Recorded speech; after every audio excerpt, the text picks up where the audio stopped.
जर का मित्रांनो तुम्हाला सीटेट क्रॅक करायचे असेल तर मीन, मोड, मीडियन आणि रेंजच्या संदर्भातील प्रश्न तुम्हाला माहित पाहिजे. या ठिकाणी आपण रेंज म्हणजेच काय त्या संदर्भातील प्रश्न लक्षात घेता. आता बघा, रेंज म्हणजे होते परिसर. प्रश्न आहे, विज्ञान की एक परीक्षा में विद्यार्थियों के एक समूह द्वारा 100 में से प्राप्त किए गए अंक इस प्रकार है. 85, कोणी 85 घेतलेले आहे, कोणी 76, तर कोणी 39, तर कोणी 75. अशा प्रकारचे त्यांनी प्राप्तांक म्हणजेच गुण प्राप्त केलेले आहे. प्राप्तांकों का परिसर निकालिए. मित्रांनो खूपच इजी आहे परिसर काढायचं असेल तर. कोणाला सर्वात जास्त अंक प्राप्त झालेले आहे म्हणजे या ठिकाणी सर्वात मोठी संख्या लक्षात घ्यायची. आता 85च्या वरची संख्या आहे का, हे नाही, तर ही जास्त आहे. मग 90 घ्यायचे. 90 पेक्षा मोठी कोणती सापडते का आपल्याला, 95 सापडते. म्हणजे मग 90 निग्लेक्ट करायची, 95 घ्यायची. 95 पेक्षा मोठी आहे का, नाही. म्हणून सर्वात मोठी संख्या या ठिकाणी 95 लिहून घ्यायची.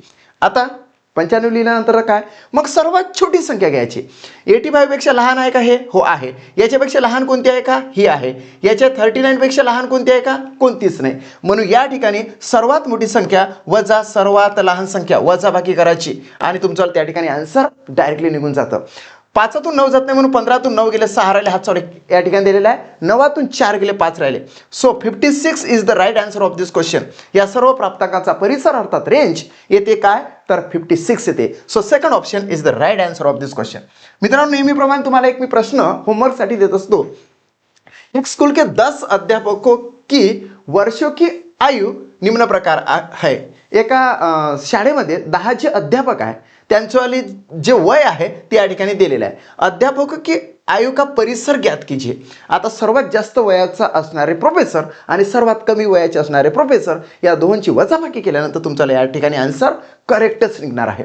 तुम्ही याचा आन्सर द्या कमेंट बॉक्समध्ये आणि या व्हिडिओला लाईक करा, हा व्हिडिओ तुमच्या मित्राबद्दल शेअर करा आणि स्टडी मॅच चॅनलला सबस्क्राईब करायला विसरू नका.